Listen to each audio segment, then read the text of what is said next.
Inland Wetland Commission meeting of Tuesday, December 8th, 2015 to order. First item on the agenda is roll call. Charlie Obert, Commissioner. Ron Tillett, Commissioner. Peter Ricard, Commissioner. Brian Morano, Commissioner. Diane and Eric, recording secretary. All books, wetlands agent. That brings us to actions on the minutes of previous meetings. The first is the minutes of the 11/10/15 Inland Wetland regular meeting. I move to approve. Second. Any discussion? All in favor of the motion? Aye. All opposed? Motion carries. Next, minutes of the 12/2/15 Inland Wetland Commission special meeting. Point of clarification, on the motion to reschedule the public hearing, this item says it was for the 4th of January 2016, but in the agenda for tonight, it says January 6th.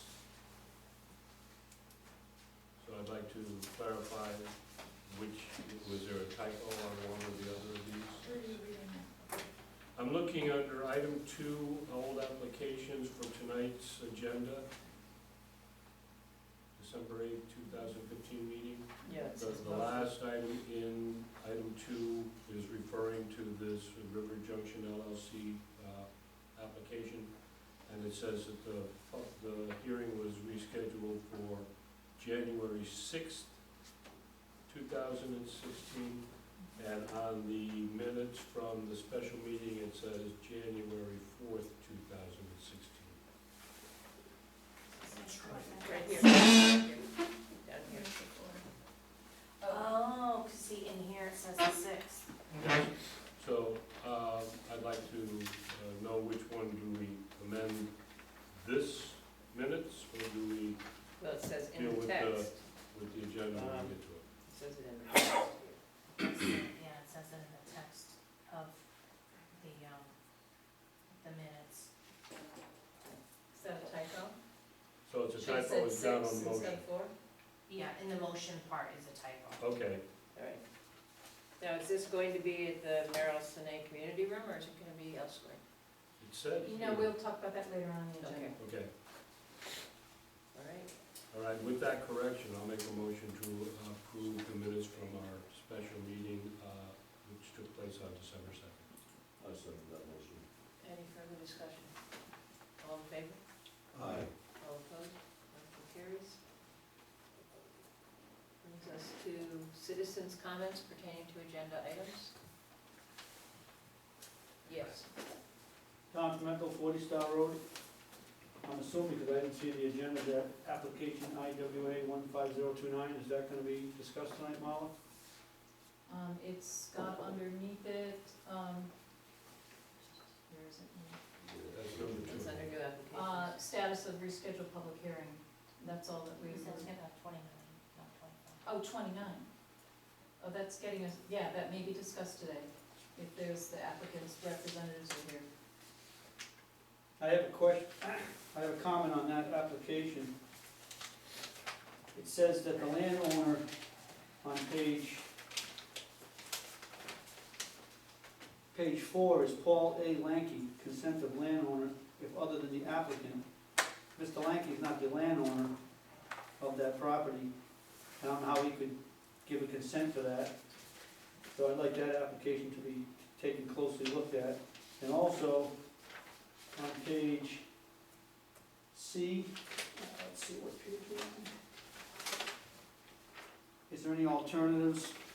It's marked with nothing, and I would like to know if it's supposed to have something marked, is there an alternative? Rather than disturb those wetlands, is there an alternative? Have any alternatives been considered? It says no. But I don't believe Mr. Lanky has the authority to be consent of the landowner.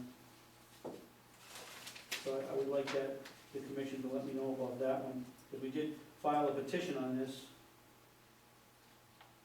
It says, by this letter, River Junction is given written consent to apply for inland wetlands and water courses permit to construct water diversions on Star Road identified as plans entitled Topographical Improvement Location Plan, prepared for the town of Townsend. Also, I I'd like to know, if someone could tell me, what are abutters? What is the rules for notifying the abutters? Who are abutters? Is it a 500-foot rule? Does anybody have any clarity on that? We can address that at, the commission can address that, or I can address that when that item comes up on the agenda. Because on application 5029, he has the Livingstones listed as abutters. Application 15025, they are not listed on the application as abutters. And to me, both these applications are not done correctly. And that's why I'm bringing it up, because we're gonna, and also, we thought we were gonna have a hearing at the library, because this room is not big enough to support people, everybody in town should have a right to come to that hearing. It shouldn't be a chosen 75 people, I think this room probably can only hold 75 people. And we're gonna address that when we come to it on the agenda as well. Those are my two citizens' comments, that you guys would look at both applications. I don't think they're properly done. Thank you. Thank you for your input. Any other comments? Fran, I'll be an ex officio, I'll chime in accordingly during the meeting. Thank you.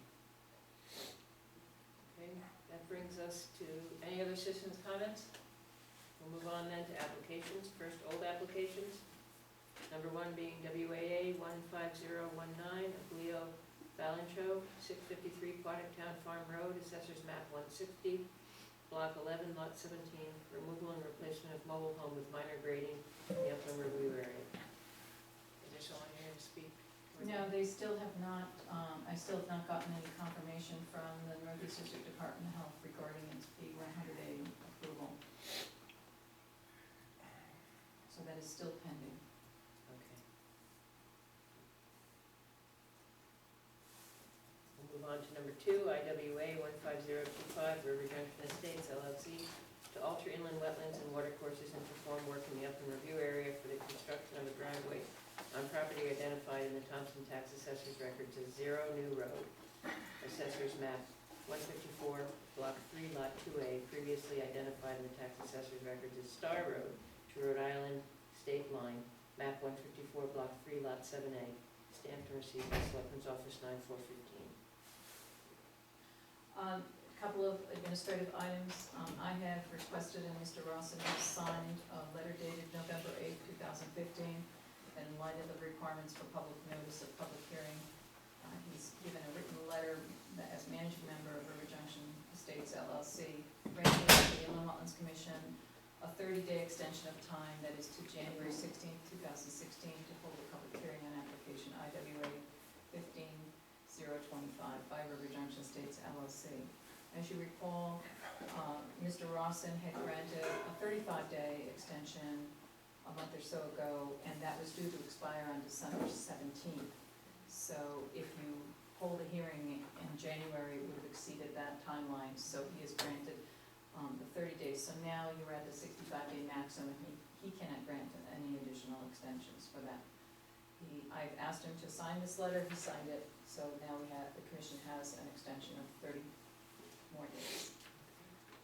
Second, following your December 2nd meeting, special meeting vote, wherein you decided to reschedule the public hearing on application IWA 15025 to Wednesday, January 6, 2016 at 7 p.m. in this room, it came to my attention that a Facebook page exists encouraging the public to attend that public hearing. In anticipation of the increased attendance, I asked for the seating capacity of this room and was advised by the town's building inspector that the occupancy limit was estimated to be at 83 people. After reviewing the matter with First Selectman Beausoleil, he offered to and has made arrangements for the Inland Wetlands Commission to use the high school's auditorium for that public hearing. To make that change, the commission would need to pass a motion changing the location of the public hearing on application IWA 15025, scheduled for Wednesday, 6, 2016 at 7 p.m. from the Merrill Sinay Community Room to the Turtle Out Memorial High School Auditorium. I request that you consider making this change. I make a motion for change of venue. Second. Any discussion? All in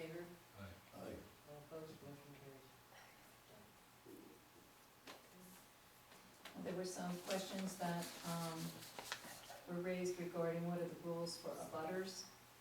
And if you I have provided you with a copy of your regulations. I hope they got passed out to you, so that we can all, I figured there might be some questions that would be good if you had the same, if you had the written language in front of you. So you would want to refer to page, I'm not sure which page it will be for you. What section? Section 9, which is the section on hearings. Section 9 begins on page 19. And it'll be section Public 9.3. Page 19. Section 9.3 is the portion that deals with the butters. Notice of the public hearing shall be mailed to the owners of record abutting the land no less than 15 days prior to the day of the hearing by the applicant with proof of such notification submitted to the commission prior to the hearing. That requires that all butters be notified. If the applicant chooses to so notify additional people, that is their choice, but they must at a minimum notify the abutters. So the abutters would be taken out of the tax assessor's map. The statute was changed, I believe it was last year, regarding what was needed to identify abutters. And I do not have that language in front of me, but I can get it provided to you. I could send it to you by email so you can see what that language is. That would probably be helpful. Yeah. And that state statute that determines what are abutters, you're referring to now? Yes, yes. Well, where do you get your list of abutters from? Okay. And the law, the statute was clarified, identifying how you identify what abutters are. Okay. Do you have to go to the land records to see if the land was transferred in the day book? No. So it provides guidance as to how to identify who the abutters are. Because I guess there was some question about how do you identify the abutters. Let's see. Do you recall whether there was a 500-foot rule, or did it have to be actually Touching. touching? It's touching. A butter is touching. The 500-foot rule applies to notifying the clerk of the adjoining municipality. The only question that lies in that is, if a municipality is not in Connecticut, is it considered a municipality under the Inland Wetlands and Watercourses Act? For this particular application, I didn't initially recognize the Rhode Island's municipality as being municipality, but just in case, I did send a notification to the clerk, albeit a few days late, but did get a reply from the planner in the abutting municipality, and will continue to provide them with notification as things change. Although I'm not clear in my mind whether or not it's required to send them notifications, as they are not a Connecticut municipality.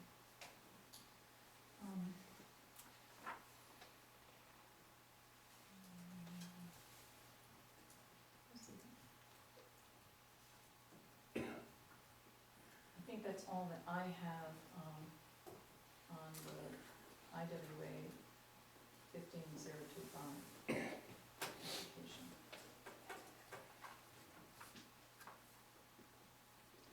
Okay, so we'll send us a text on the new version. On the statute, the statute change for identification of abutters. No, is there a question as to whether all the necessary butters have been notified for that one? Because Mr. Montel mentioned there were two applications and there was Well, one. he was referring to a later application, Okay, which you have not yet received. all right, so we can take it up when it comes up. Or- Yes, you can. Okay. All right. So at this time, there's no action on this, this is just the public hearing. Do we need to vote on the due date? You need- Change the venue. Yeah, we changed the date. Yeah, so we should probably vote on the Place. due date. The place. Yeah, we Correct, changed No, the- date, place. place. The date's correct, it's the place that was Yeah. changed. Do I hear a motion about changing? He already did, Charles first, Peter We second. voted on changes. Right. right, we're good with that. I should go out for it. Was it voted on? Yes, it was. It was. Okay.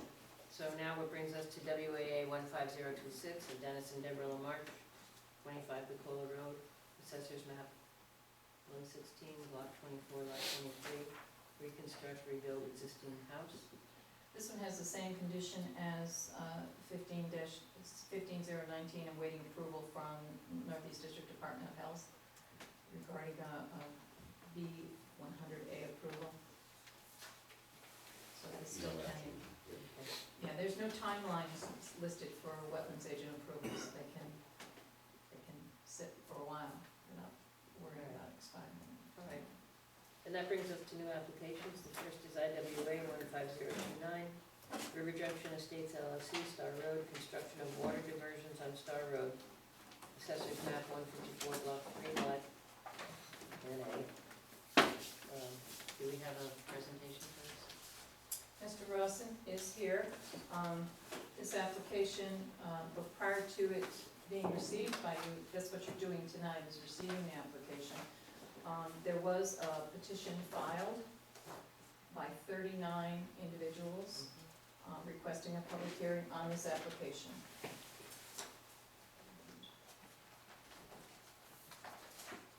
The application consists of the application form, drawings, and hydrologic computations, 25-year storm for proposed permanent stormwater diversions on Star Road. There's a water barn. That's correct. Mr. Rawson, please come up. This application, Good evening, Alan Rawson, River Junction Estates LLC. this application was signed by Mr. Rawson, and consent of landowner says Paul A. Lenke. It was accompanied also by a letter by Mr. Lenke. I'd like to go over the history of how this all occurred, if that's okay. Originally, when we made application for the previous one, 025, at that point, the staff here at the town hall encouraged us to do something about the water problem.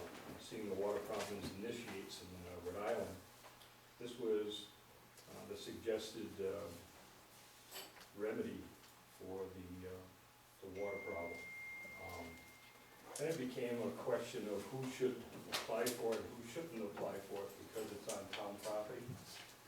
So, we had already done this, all the work for it, all the engineering, all the calculations prior to this determination, so we were ready to turn it over to the town, but we were advised that the way to do it was for us to apply, seeing that we had paid for the engineering work, and that way there, it was on town property and separate from the driveway, because they're really two separate and distinct things.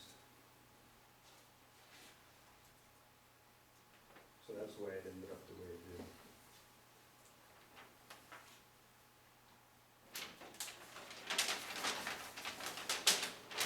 Is this work that would have to be done in addition? I mean, that's how it would be constructed? Kind of the Yeah, ditch? it's like a swale, yes. Okay. And where does, It's not water bars anymore, it's more of a swale now. where does it divert it to? It basically goes on to our property. As they all, There is a stream bed. in yeah, that but area. eventually it goes into that stream bed that the commission went up and looked at.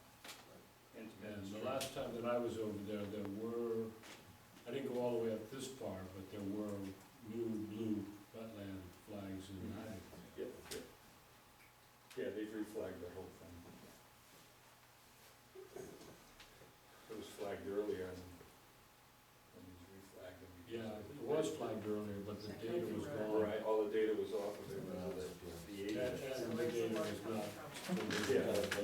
There's a culvert up here that's blocked Okay. in Rhode Island, and we've applied to Rhode Island with the town's permission to ask to work on that, but there's there's two agencies in Rhode Island that have to act on it, only one has. We're Oh. waiting for the second one. So this would be something that we could do until that was fixed. Now, will that increase the flow, or? do you No, think it'll- That would take the flow completely.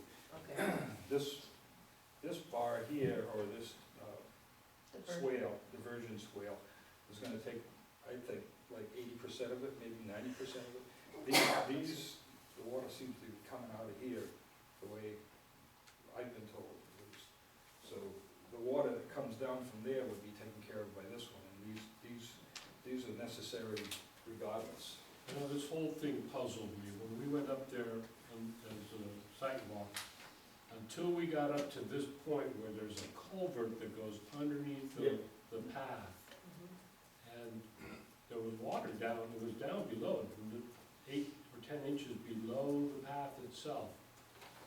And until we got to that, I was convinced that this was an intermittent stream bed. It just has that look. It's got that scour, it's got the gravel, it's got the rocks in it. I was, expecting if it had water in it, it would have trout, but it didn't. No water, no fish. So we got up to the top, and that's when I started to realize Marla had given me some of the history, but it didn't make sense. Here's the stream bed that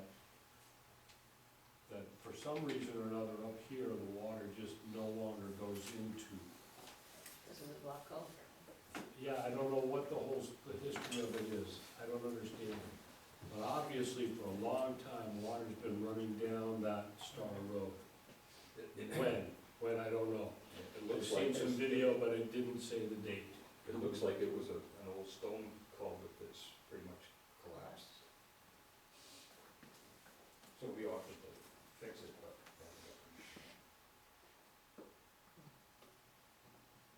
I wouldn't be surprised to find out that that work and this are the same history.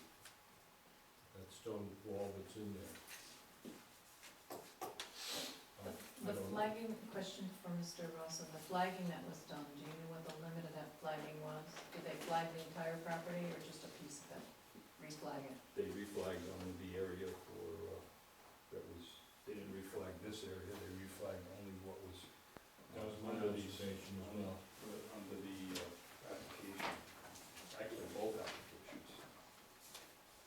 But because of the topo map, I was able to determine where the different areas were. And, that's not 100 foot. This area kind of bordered it, and I don't remember if there were blue flags there. It's been about a month ago now. But there were obviously, through the scope of this area, that had been more clearly defined. So you have before you an application that it came in a timely fashion to be received at this meeting. From that, because you have a petition and having checked the regulations regarding the timing for the receipt of the petition, it only gives a certain number of days after the application is received that you have to get the petition. It doesn't say that it's prohibited to get a petition before the application is officially received. Right. And the reason why you have this petition is because there was a Freedom of Information request that was filed after this application was filed, and it was provided, and so others had information about the application being in the office files, but not yet received by you. That's why you didn't have any understanding, knowledge of this application. So, right now, based on the state law and your own regulations, you would be required to hold a public hearing now. Right. Is there anything that prevents us from combining them at one public hearing on January 6th? There's nothing that prevents you from holding two public hearings sequentially, but they're two applications. They have two sets of facts. Applications were received at different times, petitions were received at different times, and their activity, one activity is occurring on one particular piece of property, another activity is occurring on another piece of property, whoever's property that is. And so consequently, you can't hold it as one hearing, but you could potentially hold it in sequence. So We could have two we could hearings. call to the same order, we night. could discuss the previous application. After that was over, we would adjourn and immediately call the next one to order. Right, and my only concern is that we do not know how long the first hearing would go before the next one, and if the first hearing went a long period of time, then you may not have sufficient time to hold the second one. Not only that is, hearings can be exhausting, and you may wish to have a fresh start with a new It hearing. could go on they could both go on for an extended period of time.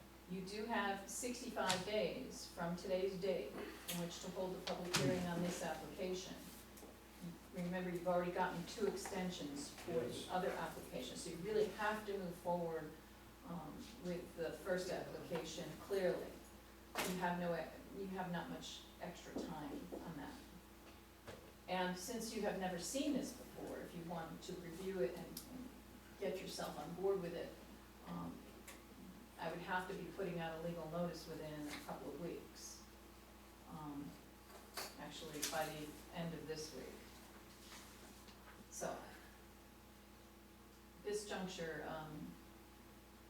you have to make a decision as to whether you want to put off making a decision on when to hold the hearing till next month, or whether you want to make a decision now as to when you want to hold it. You have that choice.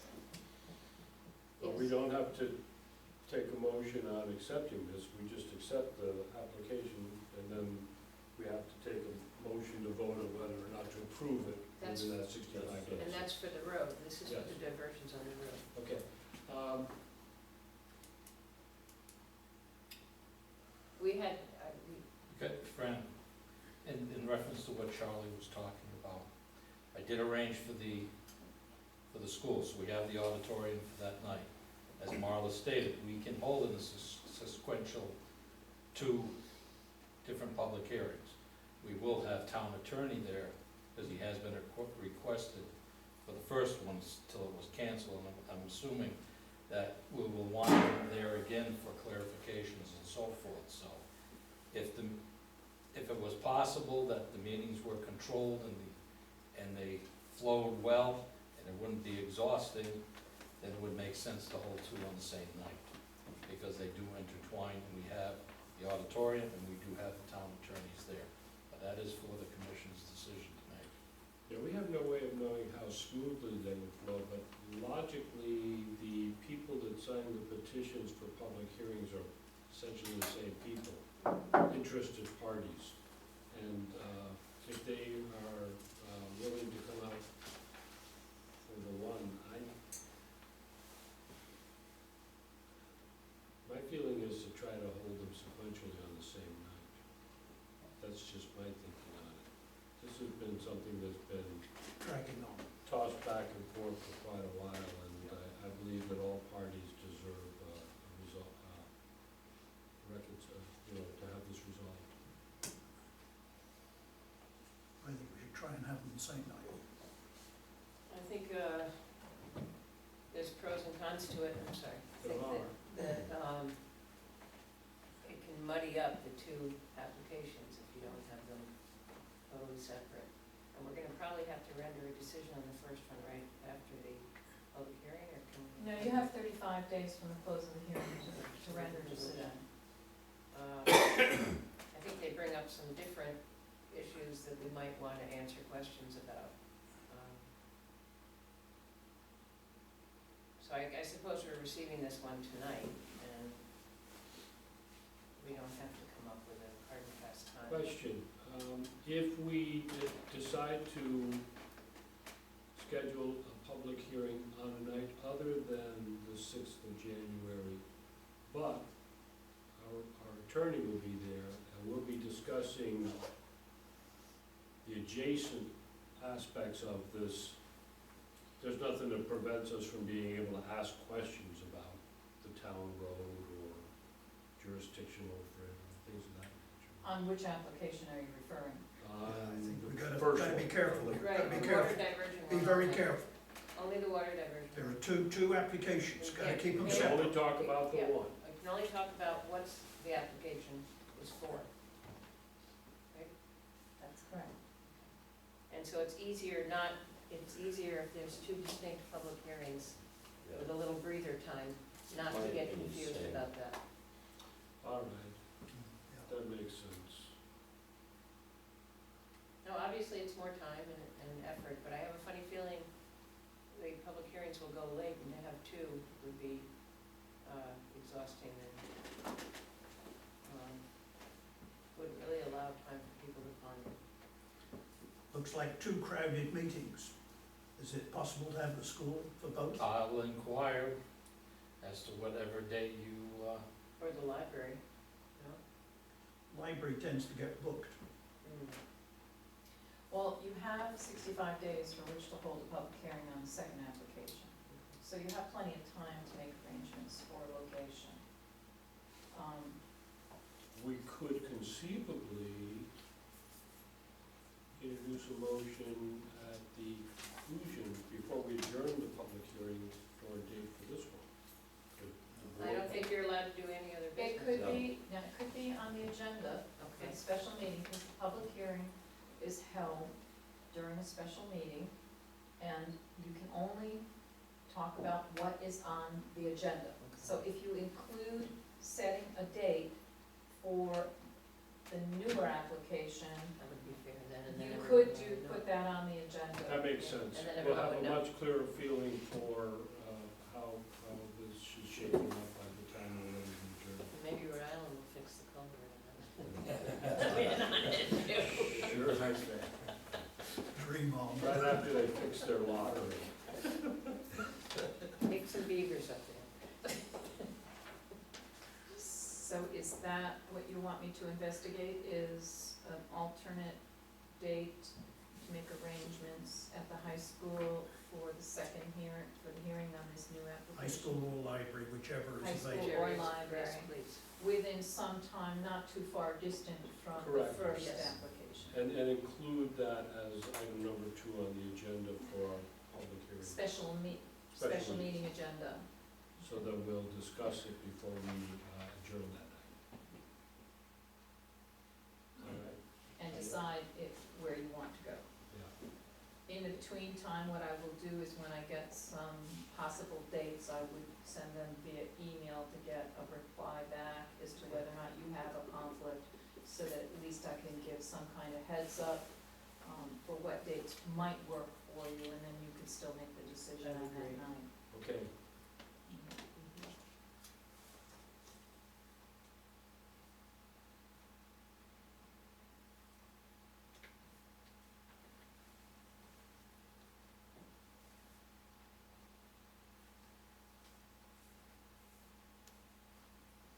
Thank you.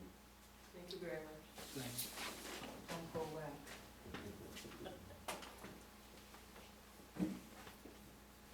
Okay, that brings us to applications received after agenda was published. You can come back up here, Mr. Rawson.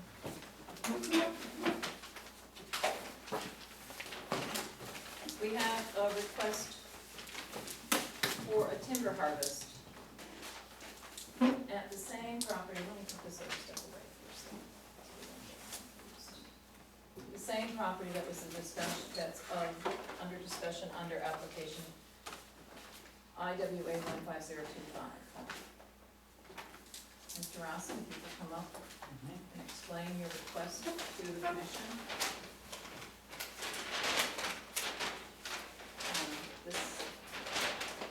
This application is identified as DEC 15030.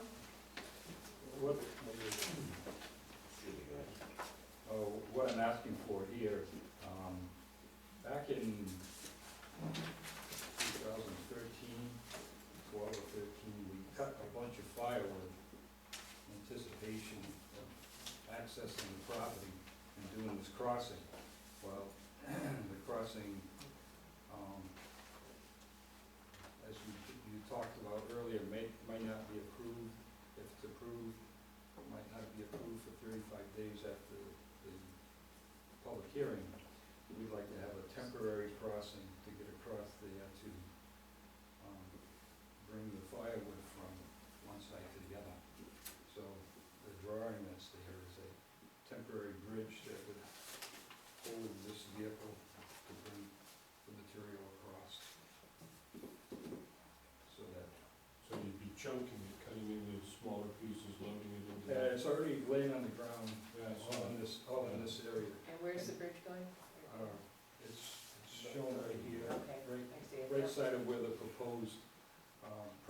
crossing would be, that way there, if we are creating a permanent crossing, this could be used during construction to bring tools across, walk across, whatever, but, and then it would serve as a walking, 20 feet, 25 feet by, it's, the width-wise, it's 60.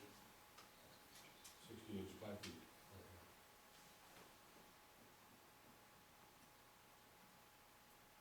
And Basically spans the, it's a very, it's like a road, somebody has seen it, Sure. so it just span it.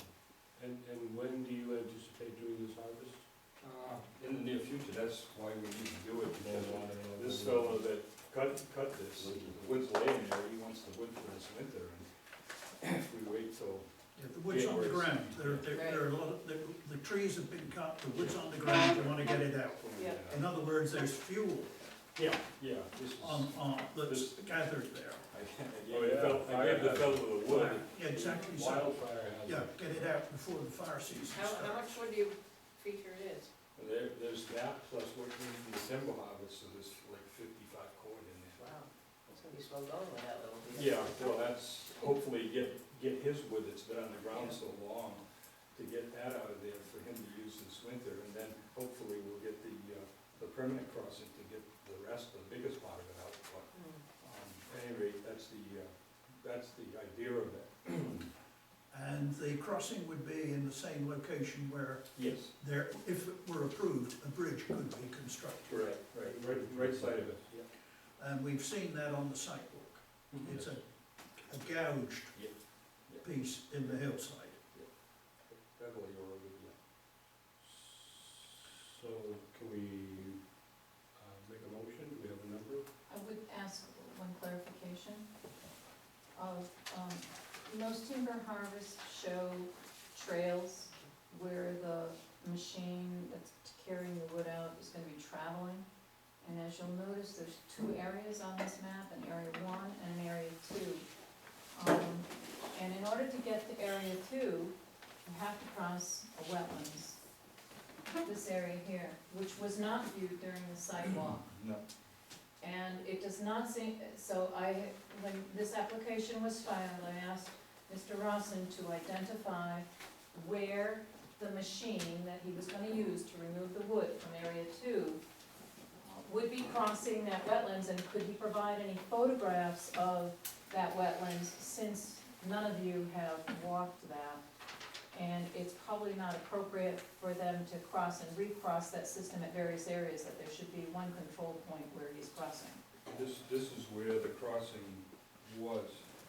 There's this break in the stone wall, and it's right here. It's between 5B and 23B. And there's a picture of it, and there's a close-up showing the remnants of the old wetlands flag. And now, those trees that are laying down are in this area? There's, the bigger timber house was done over here, and that's what we're asking to cross.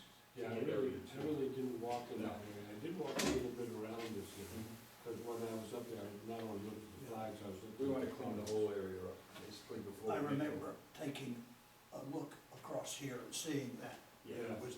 There was fuel on the ground. Climbing over and around all those in this general area, I remember, but I didn't get over that.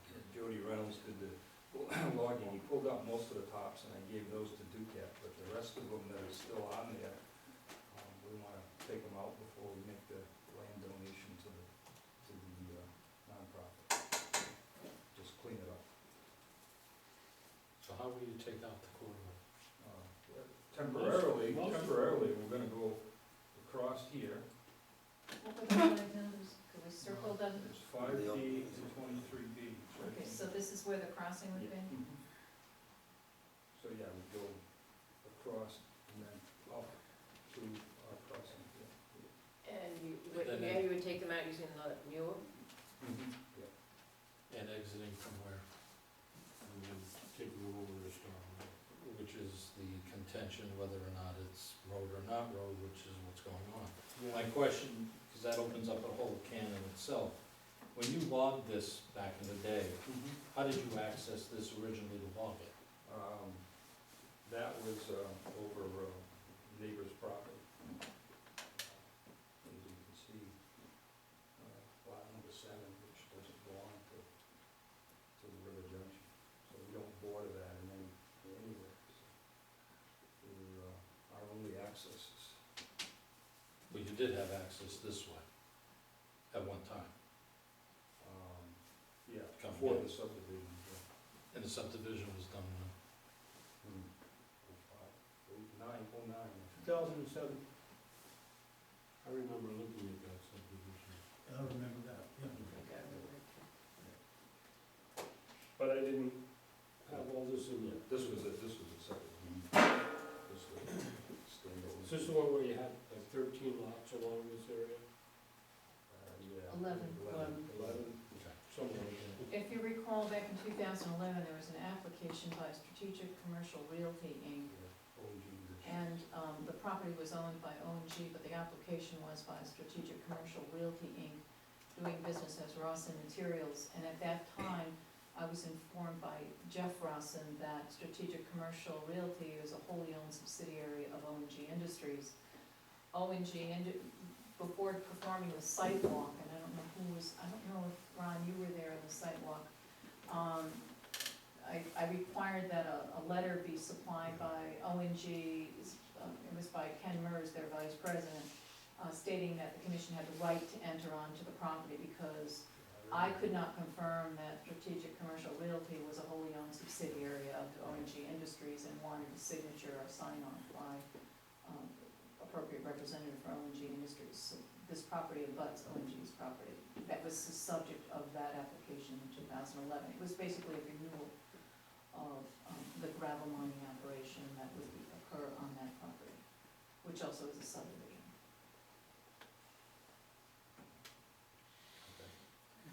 The only suggestion that I have with this, we know that we're going to the public hearing over the bridge here. Yes. We're talking about water bars up here, which are into July at some point in order to have the public hearings and then move forward. To minimize, and this is just me talking out loud here, to minimize everything going on until this is all sorted out, is there any possible way of still exiting this way? You still get your firewood? So a lot of With work that- goes down that way. Well, I mean, because you had entered here before, that's why I'm asking, I'm not familiar with this, I'm just throwing it out. If it was at all possible, because that way the only water crossing that you would be making is the one that you said over here. There's still a bunch of wood in this area. Yeah. But you don't need a bridge to get, or a crossing to get to that. Yeah, we did. And the bulk of it is up in here, right? If you're not Well, using stone, it's you all- do. It's all right in here. Most of The tree it's tops in Trying to that get- area. No, Yeah. the stuff that's been cut that we need to get out immediately is all in this area. It's Yeah, the, that's what I the big remember. tops from the big harvest That's aren't as over urgent there. as, Yeah, so much Yeah, about I didn't that. even bother, I didn't even concern myself with that because this is the area that I was looking Yeah. for the wetland flags. And that's what we're up to right now, because this fellow's got his wood and it's laying on the ground. He needs it. Told him I'd see if there's a way I could get it out of there. So that's where we are. No, I was just, like I said, I was looking for an alternative to make it as easy as possible while we're still working on the other Is Mm-hmm. issues. there that are- anything that could be done, Marla, that would mitigate the impact to this area? Look, if what he identifies as the old stone, these photographs are the accurate location, there is no indication that you have, any marsh soils.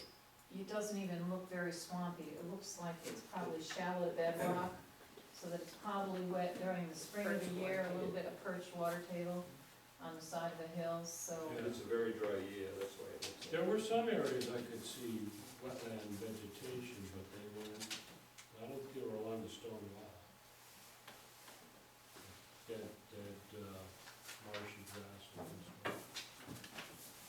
Okay, what's the application number? It's, here, I'll give you, this is the file. I will introduce a motion that we approve, application is this DEC. in request for declaratory ruling. Yeah, that we approve the DEC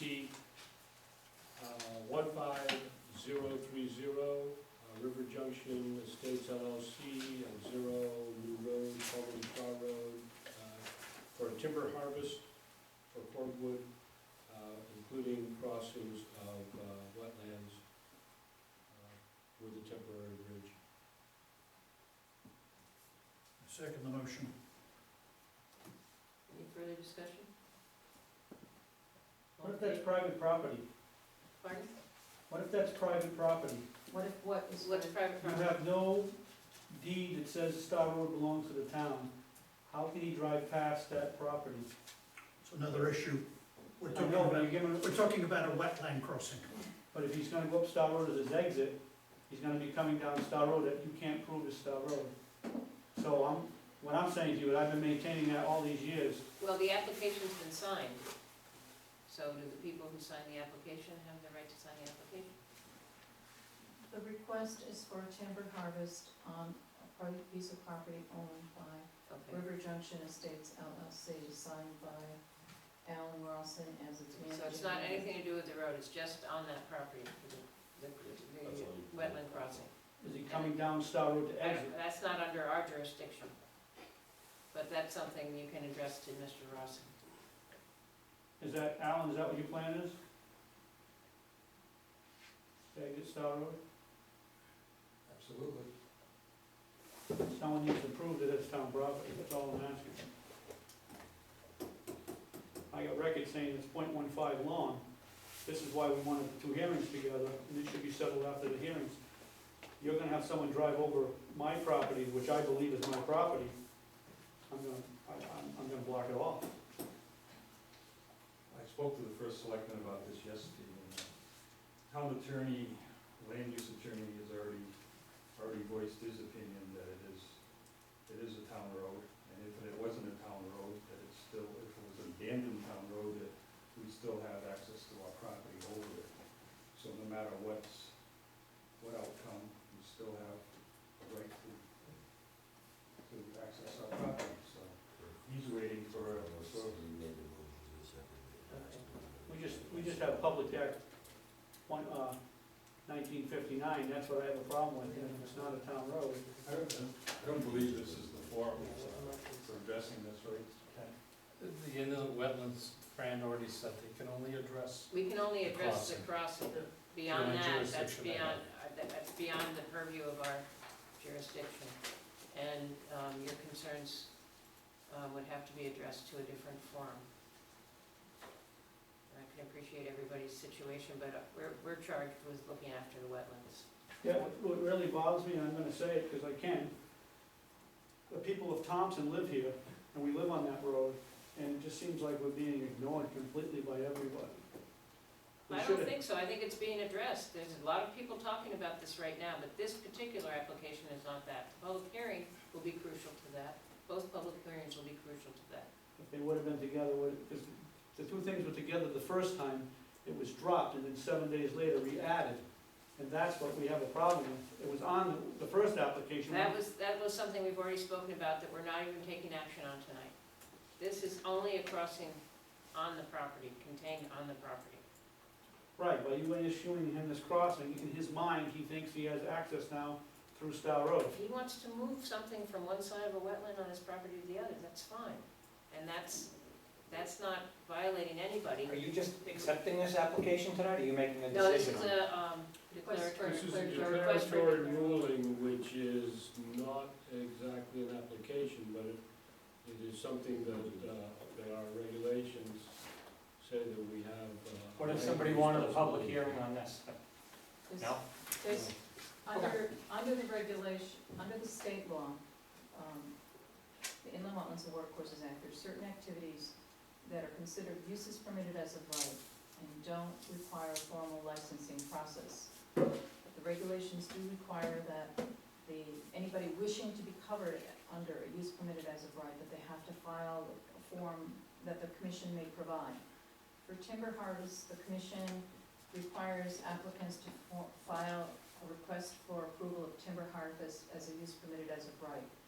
timber harvests are considered agriculture under the definition of 1-1Q of the Connecticut General Statutes, and therefore are covered as a potential use permitted as of right under section 4.1A of the Inland Wetlands Regulations.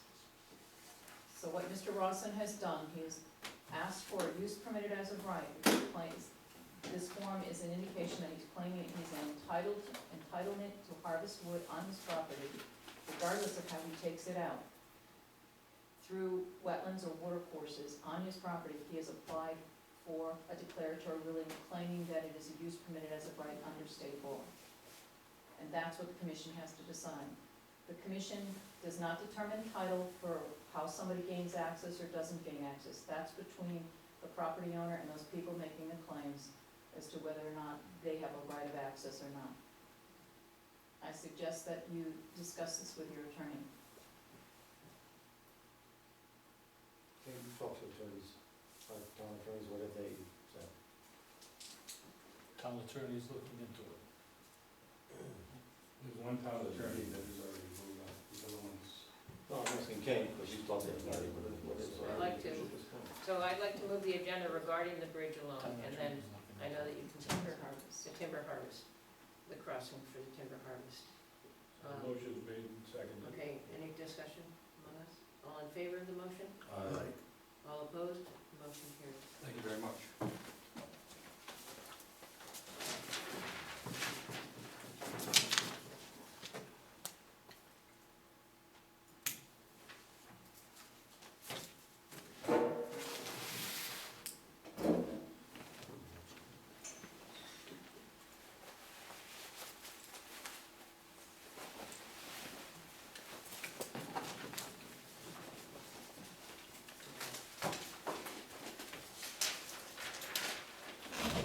Any other applications received after the agenda was published? No, That brings us to permit extensions and changes. That's still no. active violations and pending enforcement actions. First, violation 14002, issued 12814, Norman Rudzinski, 0 Labby Road, Assessors Map 95, Block 27, Lot 17. Violation remains open until all work is complete, and I take it it's not. No change. There's no change. Brings us to other business. Permit number 061201 of Rick DeRozier, 700 Riverside Drive, Assessors Map 62, Block 94A, Lot 1, demolition of existing building and construction of a new commercial building. This permit was discussed at the last wetlands meeting, and it was determined at that time that Mr. DeRozier needed to apply for a new permit to do the work to fill in the old sluice way. So far, that application has not come in. So there's no action required on this item. Alright, that brings us to reports. First, esteemed treasurer.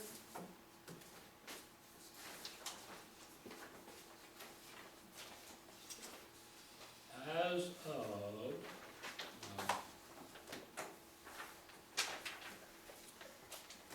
this says 11/25/15. Okay, yeah, we're in the beginning. As of 11/25/15, we used 40.8% of our budget, and available funds are $14,666.32. Thank you very much. Our wetland agent report. For updates, applied geographic parcel updates, this is for our map geo. On November 17th, the meeting was held between Mary Ann Cianotti, Diana Couture, the assessor, and Carolyn Merge, and myself to discuss how the mismatches can be addressed. You recall, if you've been on map geo, when you click on some of the lots, you'll get a yellow and an orange lighting up. Those are mismatches. So far, currently due to my time being at a premium, due to pending applications, and my ability to assist is very limited, but I'll provide them with assistance as I can. The Inland Wetlands Commission's ordinance, I have spoken to the new first selectman, Mr. Beausoleil, and he hopes to get the matter reviewed and reconsidered in the next several months.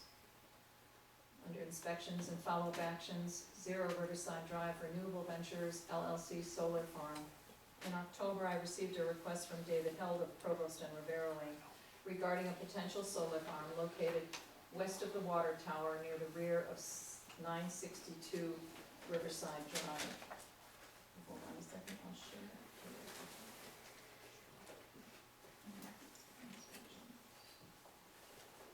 Oh. It's not in there. Can't show you much. At his request, there are 4 isolated wetlands located in the proposed solar field. At Mr. Held's request, I inspected those wetlands on November 17, 2015. The wetlands involved were previously man-made excavations containing small amounts of broken glass and rusting metal. There was no evidence that these wetlands supported sufficient standing water for amphibian breeding. I have emailed Mr. Held reporting this and have suggested his client should he wish to proceed with a wetlands permit, that they should have someone with expertise in vernal pools provide them with an opinion regarding the function of these isolated wetlands, as it would be needed for any application to destroy them. Additionally, I've advised him that any inland wetlands application should include the extent of all proposed land disturbance and associated erosion and sediment controls for the protection of the remaining undisturbed wetlands and water courses. I sworn I had the paperwork to show you. It's quite an extensive solar field. Apparently they want to, you know where the water tower is? Up off of Riverside Drive. Well, behind there, they wanted to establish greenhouses, hydroponic greenhouses, and to support the hydroponic greenhouses, they wanted to have a solar field. And they would also be selling it back to the grid. And the landscape is quite bony and stony, and I really don't see how they're gonna be able to get in a very good solar field without doing extensive grading to get rid of that bony, a lot of the erratics and stones that are sticking out. But that's, right now, it's just a pre-application interest. That's south of here on Route 12? North. The brick building is up on the hill. Oh. Behind the water tower there. Okay. Wetlands agent approvals, WAA 15028, Christopher and Lori Nelson of 44 Angle Drive. The construction of a 24-foot by 24-foot addition to the back of an existing garage in an upland review area. That application was received on November 9th, 2015, approved on December 5th, 2015, and a legal notice is to be published on December 8th, 2015. There were only 4 building permits reviewed. Under miscellaneous, tree and cordwood removal on River Junction Estates LLC property. On November 19th, 2015, I received an email containing a scanned letter from Eleanor Rawson, managing member of River Junction Estates LLC, seeking approval to cut and remove trees along Star Road and in the driveway alignment, which driveway is shown in the pending application IWA 15025, along with cordwood from trees that were cut 2 years ago located south of the water course that crosses the property. The letter also contained a statement that they intended to apply for a temporary water course crossing to reach the bulk of the firewood located on the north side of the water course. In response, I emailed Mr. Rawson with a statement that the cutting and removal of several trees and cordwoods from the property in the upland review area south of the water course by definition is not a regulated activity, providing no work is performed in wetlands or water courses for the extraction, and no earth moving, filling, or construction work is performed. I advised him to use care to minimize the land disturbance, as the siltation of wetlands and water courses is a regulated activity. As you are already aware, on December 7th, 2015, River Junction Estates submitted the form request for approval of timber harvest as use permitted as of right, which was assigned file number DEC 15030, and it was addressed earlier this meeting. Tree removal 65 Center Street, Little Pond, following an email request containing photographs by David Prybyla of 65 Center Street, identifying a number of trees he wished to cut on his property abutting Little Pond. I sent him an email reply stating that it appeared that he was not clear cutting the lot, i.e. removing all trees down to a 2-inch diameter at breast height. and therefore was not conducting a regular activity in the upland review area, and that no further approval from the Thompson Wetlands Office was required. I have been informed, remove the but, that he has begun his tree removal work, but have received no complaints regarding their removal. Cacuic's annual meeting and environmental conference on November 14th, 2015, I attended Cacuic's annual meeting and environmental conference held in Wallingford. I attended a seminar on pond dredging part 2, which dealt primarily with the hydraulic dredging of lakes and ponds. The 2015 wetlands law update question and answer session. There were no changes to the wetlands law this legislative session, except for that one that I talked about earlier. And there was a discussion on appendices that are found in local wetlands regulations. It's good Thompson has no appendices in its regulations. And the use of smartphone applications for mapping and managing land resources. And then I've given you a couple of websites because I know that there has been some interest for mapping trails, and you're using smartphones to create maps of trails or to create a map on your phone to tell you where you are so you can know where to walk. It's part of the steward's duty on a conservation easement to use that technique to make sure that there's been no infringement. The keynote speaker was Michael Clemens, a noted herpetologist, and he talked about the problems with habitat fragmentation and raised concerns about continued staffing reductions at the DEEP. Town webpage changes without notice. As you may have noticed, the town's webpage was significantly changed last week without any input from town staff, to the best of my knowledge. Apparently, in April of this year, Jim Stratus submitted a proposal to the Board of Selectmen for consideration to upgrade the webpage's Joomla back-end and front-end template. This was considered by the Board of Selectmen's meeting of August 18th, wherein they voted to move forward with the website update. Please take a look at the webpage and provide me with any comments that you would like me to include in my feedback to the Board of Selectmen regarding modifications or changes that you would like to have made.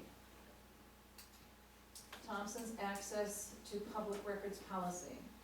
Today, I emailed the Board of Selectmen requesting they review the access to public records policy adopted by the board in August of 2015 and consider forwarding it to the Freedom of Information Commission for its review and comment, as I believe that portions of this policy are not in compliance with the Freedom of Information Commission's interpretation of the Freedom of Information Act.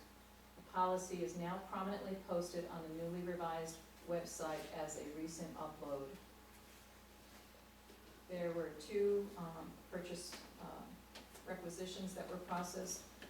$132 Stonebridge Press for 2 legal notices for December 2nd public hearing on application IWA 15025, and we covered $40 for the legal notice for Christopher and Lori Nelson's wetlands agent approval. Just as a little aside, a comment regarding the prices for the legal notices. A bill will, once the last set of legal notices goes out, a bill will be sent to River Junction Estates LLC, because under your regulations, the applicant is responsible for the publication cost for the public hearings. I did attempt to get the second public notice canceled, the one that showed up on the Friday after Thanksgiving. But when we knew that we weren't gonna be holding the public hearing, but I was informed by the newspaper that due to the holiday, it was too late and they could not stop the publication. That's all I have. That brings us to correspondence. None? Signing of Mylars? None. Comments by commission? Yeah, I could have asked it when Marla was giving her report about Applied Graphics Yeah. and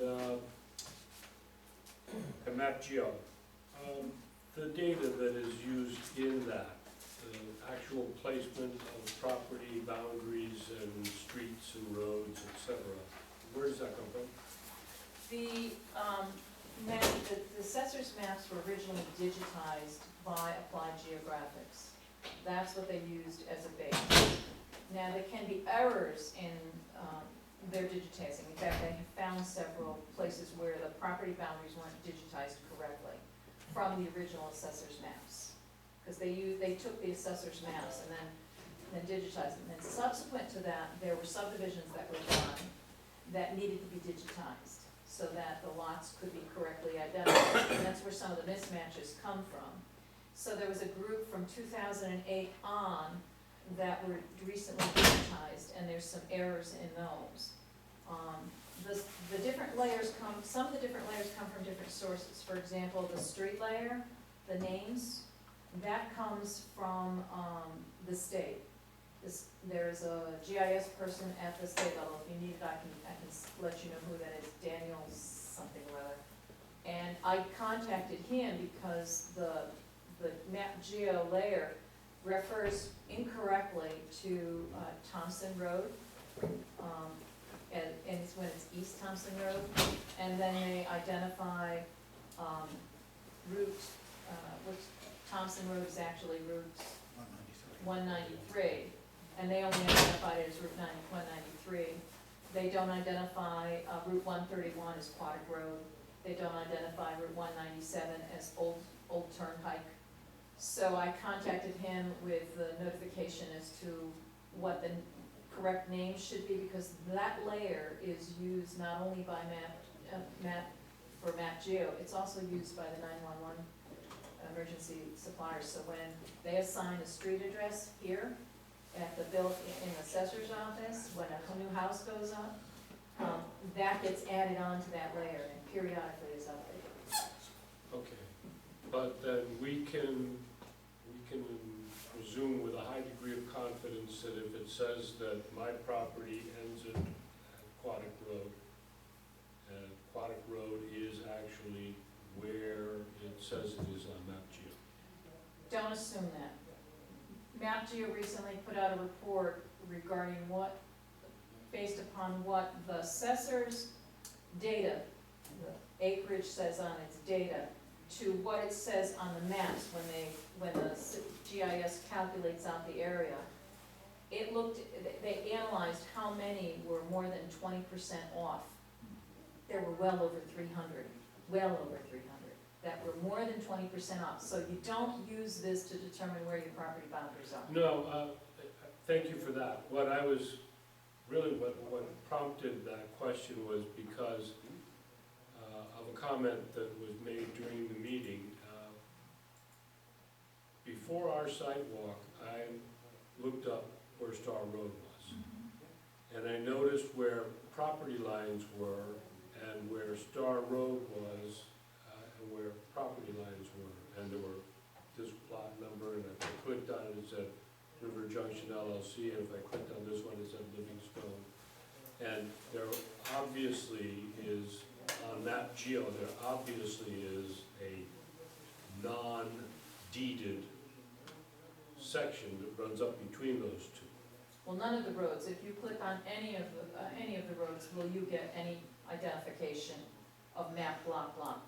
There is no CAMA file for it, there is no property ID for it. Anything that is identified in the digitizing from the original assessor's maps as a town road or a road, a state road, anything that was identified as a road there came onto those maps. MapGeo has a disclaimer on it. If you go into About MapGeo and you click that open, there's a disclaimer that says some of this information may be inaccurate, don't rely on it. They're not to be used for anything other than sort of general purposes. General purpose. It's not based on an A2 survey or something like Correct. that. It's just for kind of acclimating yourself. In talking with some people, how that gets used is, say you're looking to buy a piece of property and you saw one up for sale, and you go on MapGeo and you click it on that property where you think it is, or if you know what the street address is, you click that up, and then you change it to the aerial view. Then you can change it to find out what zoning it's in, and then you can change it to a different aerial view. You can put on a 2-foot LiDAR, which is not very accurate, but, and you can put on the general wetlands map, which will show up so you get an idea generally, and that's for general purposes only. It's like a D survey instead of an A2. It's worse than a D survey. So it's used to give you some information so that you can kind of get acclimated to what's around you. For example, when you look at that map geo, look at the 2014 aerial of the Livingston's property that's abut Star Road, and you will see a black line coming down off the hill. That is an intermittent water course. It's not flowing now, but it was flowing when the 2014 air photo was taken. It flows into what is the alignment that was Star Road. Is that- Okay, and then another related question about this project you've been working on, updating this map geo, et cetera. And early on, I asked if there was any possibility that the parameters could be expanded so that the Trails Committee could import data that is not readily accessible now.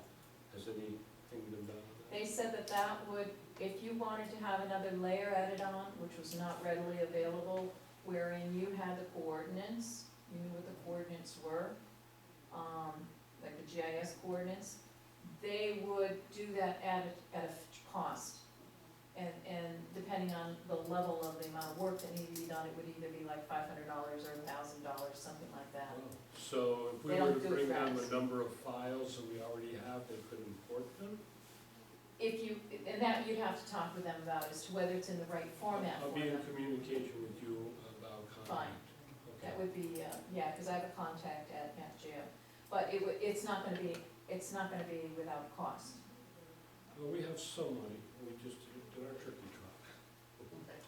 I did the same as you, Charlie. I looked on the digitized maps.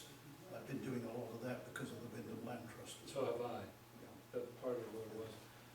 That does kind of, last aside is, at the town meeting, the voters approved the acquisition of the spring. And it's off of Aquatic Farm Town Road, and it was deeded to the town, that we have access to a spring, and I wanted to know exactly where that is. So I asked Carolyn, she sent me a map, but it was a PDF, so I couldn't interact. That's it when we did it. You can do that. You can do a change and drop that into. I can explain to you Yeah. where it is. Sure. I can explain to you where it is. Do you know where the Robbins has there's a yellow gate going across the road at Quarter Town? There's two yellow gates along that way. Okay, further up, right before the road has a little dip and goes around the corner, Yeah. going towards Buck Hill. It's right there on the left. It's this little cement. It's on the left. It's right on the left-hand side, now you're going from the church. If you're coming from the church side of, the Speedway side of Quarter Town Farm Road.